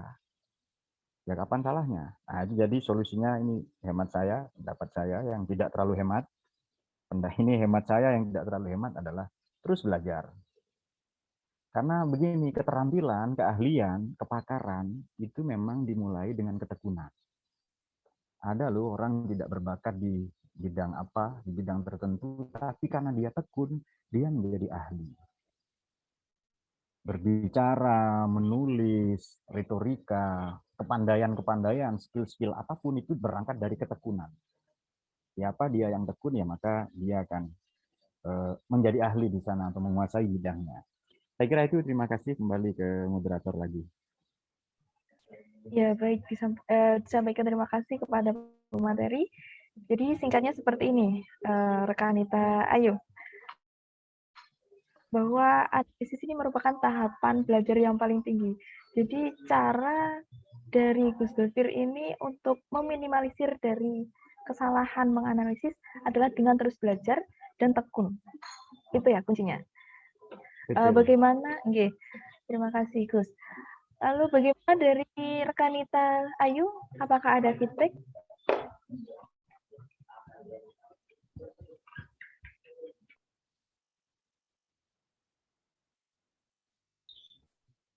Berarti dalam menganalisis ini kita perlu melihat banyak faktor sebelum melakukan analisis. Apakah seperti itu juga? Maksudnya bekal. Iya, betul. Jadi melihat persoalan dari berbagai sisi, tidak hanya dari satu sudut pandang. Jadi melihat persoalan, tadi saya katakan begini, saya sakit. Misalnya, Anda sakit dilukai oleh seseorang misalnya ya. Jadi Anda menderita apalah itu, sakit menahun tadi itu ya. Jomblo, tuna asmara misalnya. Sakit ini menurut medis ya karena makanan, pola makan, pola hidup, apa dan seterusnya. Fisik lah ya, atau faktor eksternal. Tapi menurut psikologi sakit ini karena pikiran. Jadi kalau pikiran kita lebih enjoy, lebih santai, kita nggak gampang sakit. Dua-duanya benar, silahkan Anda gunakan perspektif apa. Mungkin perspektif dukun, oh Anda ini diserang oleh jin. Karena Anda jomblo, maka sering banyak diganggu oleh jin jomblo juga. Nah, banyak faktor itu. Nah, demikian pula memandang satu persoalan. Misalnya sekarang persoalan kelangkaan minyak goreng. Itu kan kita tidak bisa jawab dari versi Kementerian Perdagangan, Ekonomi, tapi banyak faktor. Bahkan GATT ya, General Agreement Tariff and Trading. Ini ada hubungannya dengan kelapa sawit, penimbunan, macam-macam itu. Nah, itu dia. Saya kira demikian. Ya, terima kasih Gus.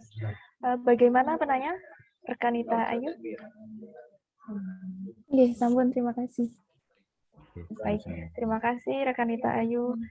Masih ada satu kuota pertanyaan bagi rekan dan rekanita yang ingin bertanya. Monggo untuk menyalakan kamera dan menyampaikan pertanyaan.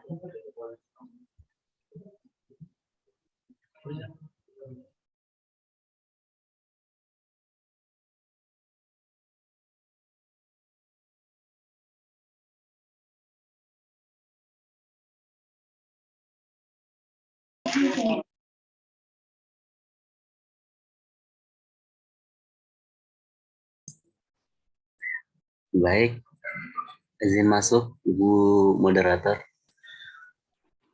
Ya, rekan Ahmad Imron.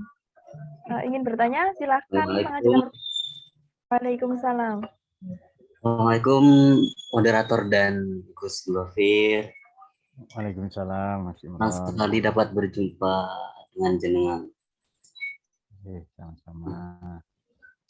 Tadi sempat disinggung bahwasannya salah satu model ibadah terpanjang ialah ibadah menjadi manusia, ibadah menjadi Indonesia, dan menjadi warga Nahdliyin. Yang ingin saya tanyakan singkat saja, seperti apa penerapan atau implementasinya seperti itu. Implementasi beribadah menjadi Indonesia. Terima kasih banyak. Baik. Ya, terima kasih disampaikan kepada rekan Imron atas pertanyaannya. Jadi, bagaimana implementasi dari ibadah pertama ini, yaitu jadi manusia, menjadi Indonesia, dan menjadi Nahdiyin. Monggo, Gus David. Baik, terima kasih. Kalau sholat itu kan sebentar, ada waktunya. Inna sholata kanat 'alal mu'minin kitaban mauquta. Ada waktu-waktunya. Ya, asar, kemudian haji, juga puasa, juga zakat, ya ada waktu-waktunya dan itu singkat. Mungkin haji lah ya agak lama, mungkin 8 harian. Tapi menjadi manusia ini kan seumur hidup. Kita ini bukan malaikat. Malaikat itu tidak bisa salah. Kita bukan setan, setan tidak bisa benar. Kita juga bukan binatang yang diuji oleh Allah dengan akal. Malaikat tidak diuji dengan nafsu, kita manusia. Alhamaha fujuraha wa taqwaha. Kita punya dua daya, maka disebut insan. Insan ini dari kata uns. Uns ini maknanya cenderung. Rekan Imronnya. Kecenderungan positif, biofilia, kecenderungan negatif, nekrofilia. Kita punya pilihan loh untuk jahat. Kita boleh memilih menjadi bejat, menjadi penjahat, menjadi apa, dan seterusnya. Tapi kita tidak memilih itu. Nah, makanya begini, orang ini baik, ya ini kata Sir Muhammad Iqbal, filosof kontemporer Pakistan, pendiri negara Pakistan ya, bersama Ali Jinnah itu. Orang ini disebut insan kamil, manusia paripurna. Tradisi Persia menyebut Raushan Fikr, tradisi India menyebut Jivan Mukti, para penganut Vedantis, Hindu, para Buddhisme, para penganut Buddhisme menyebut Pratica Samutpada, bahasa kita insan kamil, ulil absor, ulil albab, dan seterusnya, ulil nuhaya.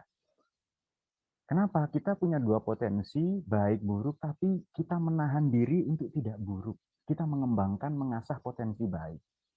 Itu loh, maka kalau bisa disebut insan kamil, kita punya dua uns, kan tasniyah ini, uns insani, kecenderungan baik, kecenderungan buruk, tapi kita pilih yang baik. Nah itu dia, kita pilih menjadi manusia.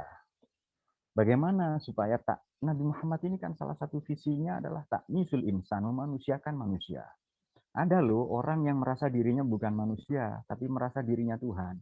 Selain saya salah, selain parpol saya keliru, selain pilpres saya masuk neraka, dan seterusnya. Nah, padahal salah satu misi agama atau maqasidus syariah adalah hifdzuddin, menjaga agama, menjaga kerukunan umat beragama, juga menjaga kebebasan bermazhab, berpendapat. Itu menjadi manusia. Menjadi Indonesia, sekarang ini banyak ini rekan Imron ya, orang kepingin jadi Arab. Dia lupa bahwa dia Indonesia. Dia malu mengakui dirinya Indonesia, dia kepingin jadi Barat. Saya belajar di Barat ya, di Australia, tidak ke beberapa negara. Tapi saya tidak malu mengaku bahwa saya Indonesia. Apa ya? Kita malu mengakui Indonesia, inferior, maunya ngaku sebagai Barat, ngaku sebagai Arab. Nabi Muhammad ini bukan asli Arab. Beliau musta'aribah, Arab pendatang, mu'arrab, Arab naturalisasi. Leluhurnya dari Urkel dan Urkalda itu di mana di Babilonia, di Irak. Dan Irak itu bukan Arab. Tapi perhatikan bagaimana, karena beliau lahir di Arab, beliau mengatakan saya Arab. Silahkan di Indonesia ini keturunan apa, Tionghoa, Barat, keturunan Arab. Tapi lahir di sini, udara yang kita hirup, udara Indonesia, makan, minum yang kita konsumsi, makanan, minuman itu tumbuh di Indonesia. Darah kita ini darah Indonesia, kalau kita mati ingin dikebumikan di Indonesia, tanah Indonesia yang memeluk kita, maka kenapa malu mengakui kita Indonesia? Kenapa kita ingin jadi Barat? Ya silahkan belajar di sana. Tapi tidak usah jadi Arab. Kita jadi Indonesia. Kenapa malu kita ngaku Indonesia? Nah, belakangan ini saya temukan, ini saya singgung di buku saya, Nabi Muhammad bukan orang Arab. Ini terbitan Kompas Gramedia ya, tahun-tahun lalu. Kok sekarang banyak orang kepingin jadi Arab ya? Kepingin jadi Cina, kepingin jadi Barat. Kok mereka malu ngaku Indonesia itu loh. Nah, kemudian menjadi Nahdiyin ini jelas. Nahdiyin itu Mas, agama lo dibela, apalagi cuma anaknya mertua. Gimana? Betul enggak? Agama lo dibela, negara ini didirikan mbah-mbah kita, leluhur kita, para ulama pendirinya. Kok kita mau merobohkan, meruntuhkan rumah kita sendiri? Nah, itu dia. Jadi ibadah paling implementasinya bagaimana? Ya monggo.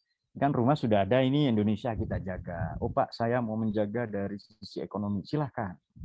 Politik, kebudayaan, kebangsaan, saintek. Kita menjadi PNS itu juga berbakti ke agama lo ya, bukan hanya berbakti ke negara. Kenapa? Menurut kita negara ini hak, tidak batil. Pancasila itu hak. Silakan Anda pilih di Pancasila itu kemanusiaan, keadilan. Saya mau perjuangkan ini Pak, permusyawaratan. Berarti di politik. Saya ketuhanan. Berarti di agama, menjadi guru, menjadi ustadz misalnya, atau apalah. Apapun saja. Silahkan implementasi dalam segala aspek kehidupan, dalam segala aksentuasi hidup. Kita bisa memilih peran kita yang mana, yang bagaimana. Nah, oleh karena itu menjadi Indonesia, menjadi nahdiyin, menjadi manusia tidak gampang loh ya. Makanya Nabi ini manusia. Adakah yang lebih manusia dari Nabi, dari para Nabi, para Rasul alaihissalam? Terutama Nabi kita berdagang, berumah tangga, berkeluarga, dia berpolitik, kadang terpaksa berperang oleh karena diperangi, kemudian menjahit pakaiannya sendiri, hidup sederhana. Ini kan contoh manusia ini. Nabi kita bukan malaikat. Apakah Nabi pernah salah? Pernah. Bahkan Nabi ditegur di Quran beberapa kali. Nabi pernah lupa? Ya pernah, manusia kok. Nah, menjadi manusia ini sama dengan begini. Maka di pengantar buku Peradaban Sarum itu saya katakan begini, ini terbit 2018 ya, sama di Kompas Gramedia juga. Sebelum kita belajar tentang ketuhanan, agama, sebelum kita berjuang dalam ranah agama dan lain-lain, tidak ada salahnya kita belajar menjadi manusia. Supaya nanti kalau kita membela agama, kita tidak lupa bahwa kita manusia. Apa bolehkah kita mengkafir syirikkan, membid'ahkan orang lain? Itu ranah Tuhan, mengkafirkan, bukan ranah kita. Kalau mau Anda jadi Tuhan, jangan jadi manusia. Nah, memuliakan orang lain sebagai manusia, sama dengan begini kan, orang nikah kan kriterianya aneh-aneh itu biasanya itu. Saya mau istri saya yang tidak bisa salah. Ya menikahlah dengan robot. Saya mau istri saya ini Pak, yang tahan banting Pak, suami saya. Ada namanya beton, cor itu. Istri saya yang pintar masak, maka menikahlah dengan rice cooker. Yang pintar nyuci, maka menikahlah dengan mesin cuci. Tapi kalau teman kita, saudara kita, anak-anak kita, pasangan kita manusia bagaimana? Ya bisa salah, bisa benar, bisa baik, bisa buruk, ya bisa lupa. Iya kan? Kan presiden kita siapa? Manusia, bisa salah, bisa benar. Ketua PBNU itu manusia, bisa salah. Dengan itu kita memaklumi kesalahan, bukan membenarkan loh ya. Tapi kita memaklumi, yang salah ya tetap salah. Tapi, oh iya ini manusia, iya pimpinan ini, ya orang tua kita manusia, dosen kita manusia, boleh jadi salah. Lalu kita ringan, lalu kita gampang memaafkan. Sekarang kan jadi ustadz saja sudah anti kritik, ya kan? Baru jadi ustadz itu, salah nyebut gelar, saya kok enggak disebut haji. Sorry ya, saya sudah haji 3 kali, kok enggak disebut haji ini. Kalau 1 kali kan satu kan, karena haji 3 kali hahaha. Nah ini karena kita lupa bahwa kita manusia. Saya kira demikian kepada rekan Imron ya. Menjadi manusia itu keren. Contohnya Nabi Muhammad. Sangat manusiawi. Sholat enggak lama-lama. Kenapa? Ada bayi nangis. Apa Nabi sholatnya enggak khusyuk? Adakah orang yang lebih khusyuk dari Nabi sholatnya? Itu kan enggak ada di dunia ini. Tapi beliau menghargai makmumnya. Ketika duta besar beliau ke Yaman, namanya Sayyidina Mu'adz bin Jabal radhiyallahu an, ada viral di medsos di grup-grup WA bahwa Sayyidina Mu'adz bin Jabal ini sholat Isya, ngimamin sholat Isya, rakaat pertama Baqarah, rakaat kedua Ali Imran. Itu Nabi langsung marah. Kamu mau bikin fitnah di agama, Mu'adz? Kalau sholat sendiri silahkan hatamkan Quran, tapi kalau ngimamin ya kulhu enggak apa-apa lah. Kulhu dengan apa surat langganan kalian biasanya itu. Kulhu sama Al-Kautsar ya kan, itu kan langganan. Nah, itu dia. Enggak apa-apa. Jadi sholatnya manusiawi. Bolehkah menegur imam yang salah? Bukan boleh, wajib. Tapi kan ada tata keramanya. Apa ditarik sarungnya kalau imam salah? Kan tidak. Nah, sholat saja sudah ngajarin kita jadi manusia loh. Dan Allah ini mau kita bukan jadi malaikat. Kita jadi manusia. Bisa benar, bisa salah. Maka Allah maha pemaaf, maha mengampuni, dan seterusnya. Saya kira demikian. Saya kembali ke moderator. Semoga menjawab. Ya, baik. Terima kasih disampaikan kepada pemateri. Jadi dapat saya simpulkan untuk pertanyaan ketiga ini, bagaimana cara implementasi dari ibadah terlama?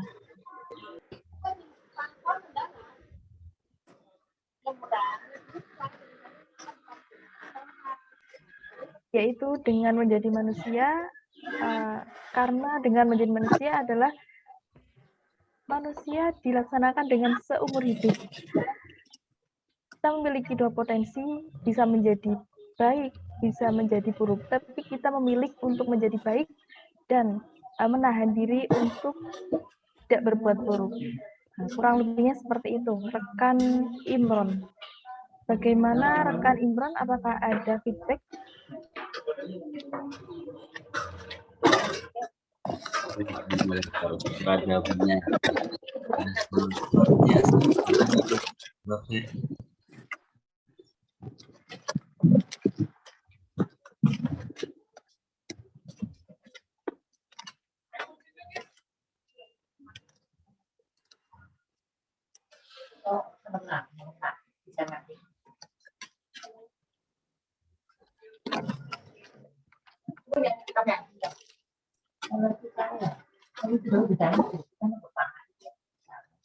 Oh, pisang.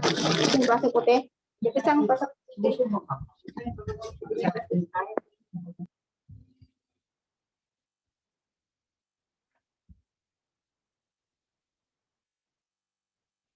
Ya, baik. Terima kasih kepada Gus Dafir dan juga para penanya sudah berpartisipasi pada pada sesi diskusi pada kali ini.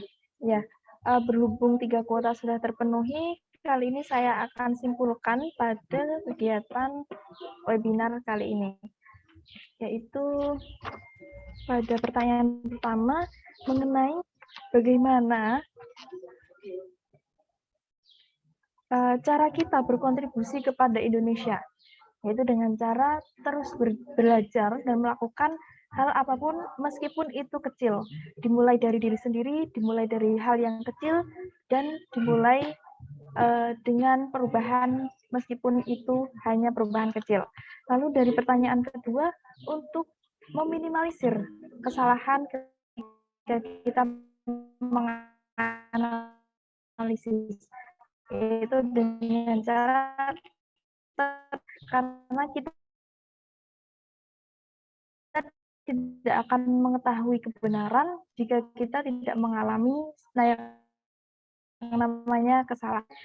Dari pertanyaan implementasi, cara menjadi manusia adalah kita sudah menjadi seseorang yang telah beribadah lama. Mengapa? Karena menjadi manusia adalah menjadi seumur hidupnya. Kita memiliki potensi untuk berbuat baik dan juga berbuat buruk, namun kita memilih untuk berbuat baik dan menahan diri agar tidak berbuat buruk. Nah, dan juga ini ada satu poin yang saya tangkap dari awal penyampaian materi pada hari ini, bahwa kurikulum pendidikan yang seharusnya dikembangkan pada saat ini adalah pada aspek teologis. Jadi terjadi integritas antara keilmuan dan juga keagamaan. Ya, seperti itu.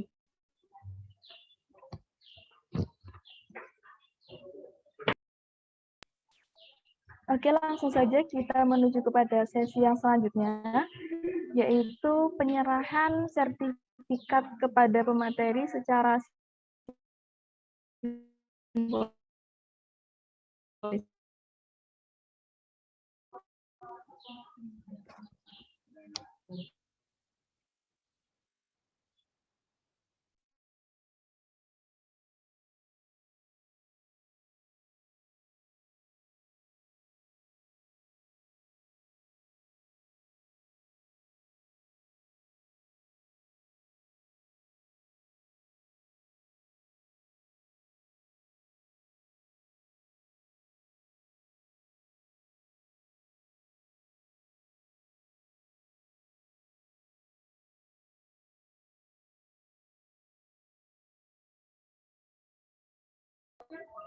Dimohon untuk semua peserta untuk on kamera, kita adakan sesi dokumentasi.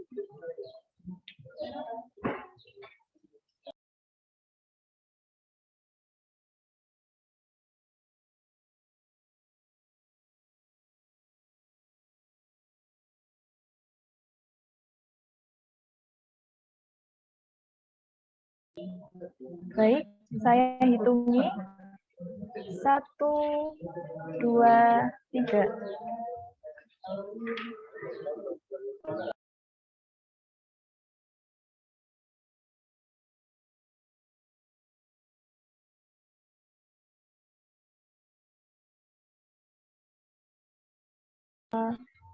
Kita foto satu kali lagi. Bagi rekan dan rekan kita yang belum on cam, ayo on cam dulu. Oke, saya hitung kembali. 1, 2, sebentar.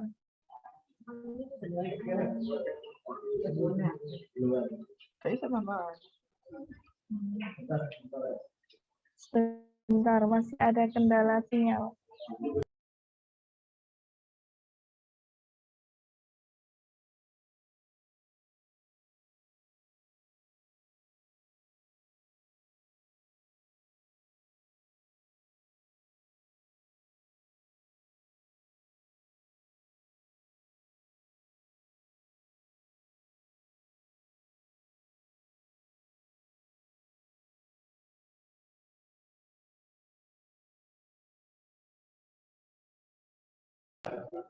Baik, saya hitungi kembali. 1, 2, 3.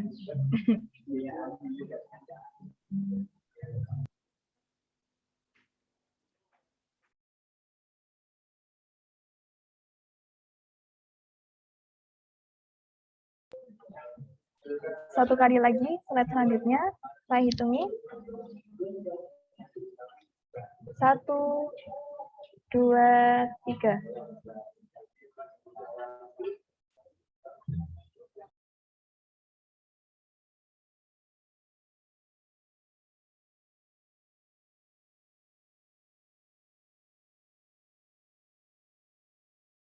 Ya, terima kasih.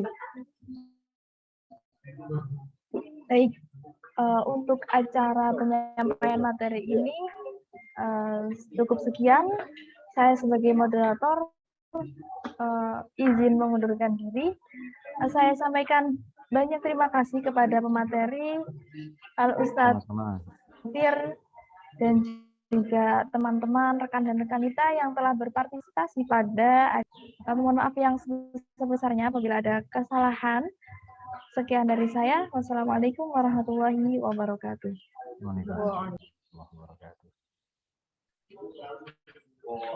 Baik, untuk selanjutnya, acara selanjutnya adalah pembacaan doa.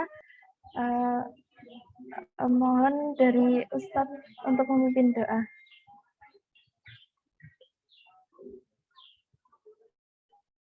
Ya, baik, monggo kita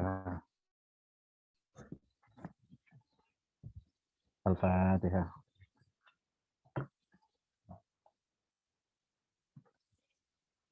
Bismillahirrahmanirrahim. Alhamdulillahirabbil alamin. Allahumma shalli ala sayyidina Muhammad wa ala sayyidina Muhammad. Wa'afina fiman afait wa tawallana fiman tawallait wa barik lana fima a'tait wa qina bi rahmatika wasrif anna syarra ma qadait. Allahumma shalli ala sayyidina Muhammadin nuril anwar wa sirril asrar wa tirna fil aghyar sa'da bil asar sayyidina wa afiyatil lamdani shifaiha min al-asar jaiha wa ala alihi. Allahumma inna nas'aluka minal khairi kullihi ajilihi wa ajilihi ma 'alimna minhu wa ma lam na'lam wa na'udzubika minasyarri kullihi ajilihi wa ajilihi ma 'alimna minhu wa ma lam na'lam. Allahumma inna nas'aluka 'aisha as-su'ada wa tashahuda amra fardal anbiya wal awliya wa nasrana al-a'da. Ya sami'ad du'a ya datuli wal wafa ya zal manil 'ata. Rabbana atina fid dunya hasanah wa fil akhirati hasanah. Wa sallallahu ala sayyidina Muhammadin nabiyyi wa ala alihi wa sahbihi ajma'in. Wa taqabbal du'ana bi sirril Fatihah.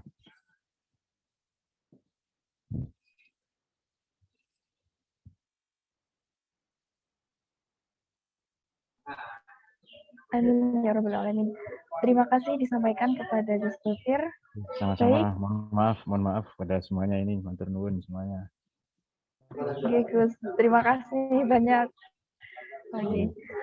Baik. Acara demi acara telah kita lalui dengan lancar dan tibalah kita pada penghujung acara, yakni pada acara kali ini marilah kita tutup dengan bacaan hamdalah dan doa kafaratul majelis bersama-sama. Alhamdulillahirabbil alamin. Subhanakallahumma wa bihamdika asyhadu an la ilaha illa anta. Alhamdulillahirabbil alamin.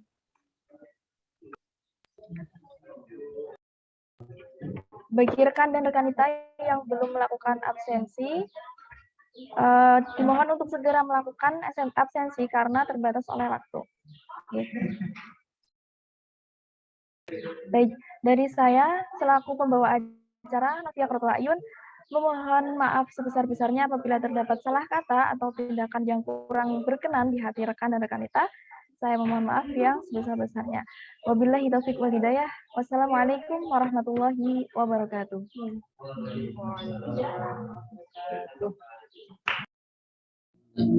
Warahmatullahi wabarakatuh.